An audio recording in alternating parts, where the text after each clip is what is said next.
Desde fines de la década de los 20, la televisión fue tímida pero progresivamente invadiendo en Norteamérica y Europa, en todos los hogares y horas de ocio. La guerra de 1939 frenó este desarrollo que retomó aceleración sostenida desde la paz de 1945. En 1925, Loch Bart perfeccionó en su laboratorio londinense un aparato de 30 líneas de definición con velocidad de 12.5 imágenes por segundo. El primer asomo de la televisión en el Perú fue bastante temprano, en los últimos días de septiembre de 1939.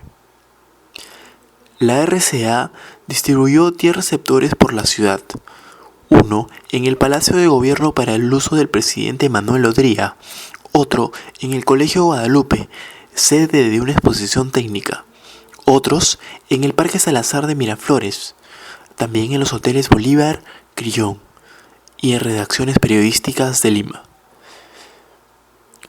Las primeras imágenes fueron de filmes cubanos y brasileros sobre el progreso de las telecomunicaciones. Odría sería el primer presidente militar que ignoró y despreció las posibilidades del medio. Los presidentes civiles que lo siguieron empezaron por Manuel Prado, que aprobó el primer marco legal televisivo y asistió a la fundación del Canal 4. La estructura actual de la televisión peruana nace a comienzos de los 80. La primera prueba de televisión fue realizada en el Hotel Bolívar de Lima en 1954 a través del Canal 3 por Alfonso Pereira, quien luego acabó siendo el que impulsó el Canal 9. La primera estación de televisión en el Perú fue el Canal 7 del Ministerio de Educación, que fue inaugurado el 17 de enero de 1958 por el Ministerio de Educación. Fue posible por un convenio que se tuvo con la UNESCO. Se acordó instalar un canal educativo en la Escuela de Electrónica, donde comenzaron emisiones sobre dicha especialidad. La televisión comercial habla justamente del inicio de estos proyectos para el consumo de la sociedad comercial en este nuevo ámbito de la pantalla chica. Este debut comienza con la fundación del Canal 7, el cual es encabezado por Nicanor González como gerente y Antonio Humbert como presidente de directorio. Esta nueva etapa desarrolla distintas categorías de programas como shows musicales, series, pequeñas teleaudiencias y hasta un programa infantil basado en concursos de conocimientos. Más adelante se incorporará un espacio de ficción, un programa ambicioso y sin contenido intelectual, creada por la empresa Bacus. El gobierno de Juan Alvarajo Alvarado expropió la televisión. Estatizó el 51% de las acciones de los canales de televisión. 2 años y medio más tarde lo hizo al 100%.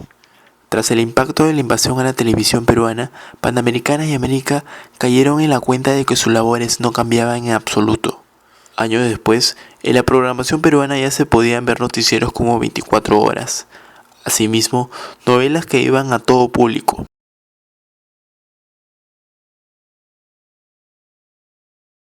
¡Uno, dos, tres! Hola, soy Abraham Ibáñez, tengo 27 años, tengo años en la televisión, actualmente para Radio Una Botella voy trabajando 4 años con Ricardo Morán. ¿Qué opinas sobre los medios de masas? Los medios de masas, el paradigma que se debe tener, o la máxima debe ser formar y instruir y entretener a las personas. Entonces, es lo que se supone que deben hacer los medios de comunicación, pero recordemos que los medios son empresas y las empresas tienen dueños que ven la rentabilidad. Entonces, la información de que da un medio de comunicación va a estar siempre sujeto a esto, a la rentabilidad de una empresa. Entonces, yo sugiero que las personas que ven televisión puedan tener la certeza o la firmeza de poder filtrar la información que ven, no aceptarla del todo. ¿Que influye? Yo creo que sí, de todas maneras. Puede cambiar hábitos, pensamientos o costumbres por una programación neurolingüística. Si te repito algo constantemente, lo vas a creer. Y hay gente que lo cree. ¿Por qué los políticos tenían mucha influencia en el contenido de la TV en sus inicios? La televisión, una de sus fortalezas es que llega a crear y a generar la opinión de las personas, del público. Entonces, si yo sé que un medio de comunicación tiene esa influencia y esa fuerza para hacerlo, como político me va a interesar hacer que mi pensamiento ideológico llegue a todas esas personas. Sobre todo en los años 90 y desde antes, pero fue mucho más fuerte, me parece, en el Perú en los años 90, en el cual los políticos jugaban mucho con el tema de la televisión. Hablamos desde influencia económica, influencia ideológica y hasta las cortinas de humo. Entonces era muy fuerte. Simplemente para dejar algo en claro, recordemos la campaña de marketing de Barack Obama, de que estuvo metido en su campaña política en estrategias de marketing de mass media. Entonces es súper importante y es súper eficiente usar un medio de comunicación por la influencia que tiene y la llegada que tiene a las personas para dar un pensamiento ideológico, según mi opinión. ¿Por qué crees que se vieron afectados los canales en la época del terrorismo? Se vieron afectados básicamente por el terror que sembraban estos grupos. Básicamente, si recordamos el caso de Frecuencia Latina, luego de una entrevista que se da hacia uno de los jefes ronderos en uno de los programas, Frecuencia Latina empieza a hacer investigaciones al respecto y brinda su apoyo hacia los ronderos, y lo que le daba era mensajes de paz y de tranquilidad, que luchen contra el Sendero Luminoso junto a Luis Iberico. Eso es en el 89, y el 5 de junio del 92, Sendero Luminoso, en contra de todos los mensajes de paz que daba Frecuencia Latina, hace explotar una bomba en la fachada, haciendo que muera el jefe de redacción, 2 seguridades. ¿Cuáles crees que fueron las consecuencias de que los canales de televisión se estaticen?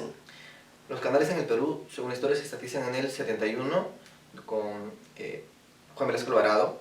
El 50% de los canales se estatizaron.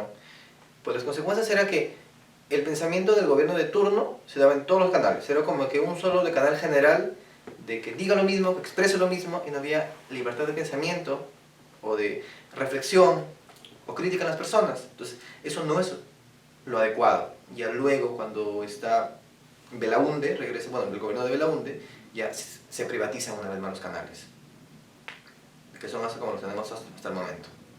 Libre de opinión, diferente, y solamente un canal que es del gobierno, que es el canal 7. Así que básicamente sí.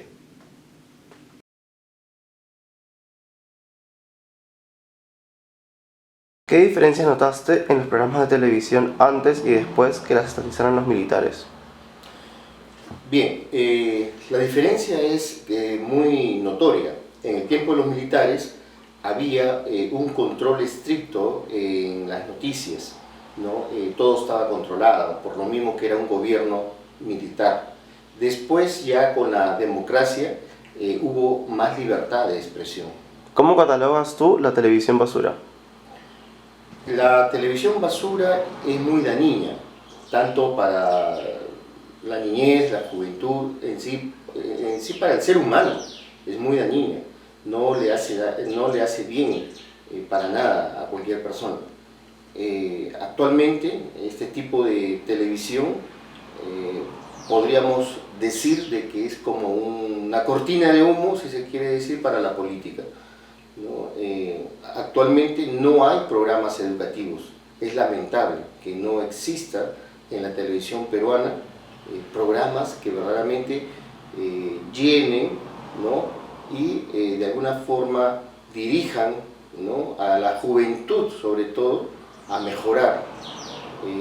Antes, hace unos años atrás, había programas televisivos muy educativos, de muy buena performance, donde las personas aprendían algo. Habían programas de nivel cultural. Actualmente no existe eso, es muy poco. En tu opinión, ¿qué programas de televisión crees que son adecuados para el público?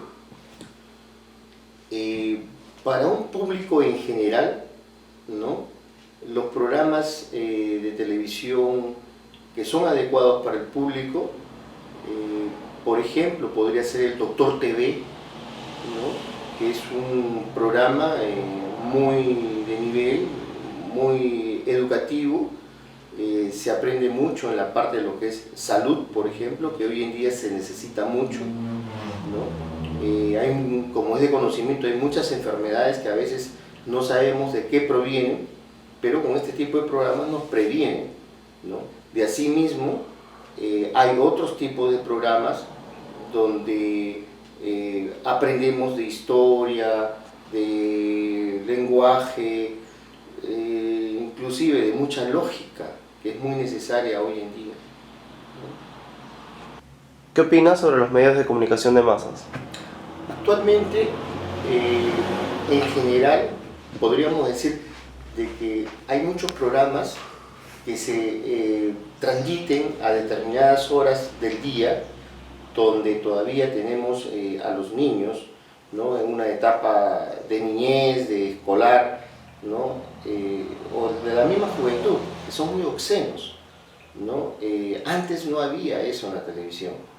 Entonces parece que hoy en día programas televisivos lo hacen de una manera que la persona tiene que estar en trajes muy cortos, que en sí eso no es lo que llena al televidente.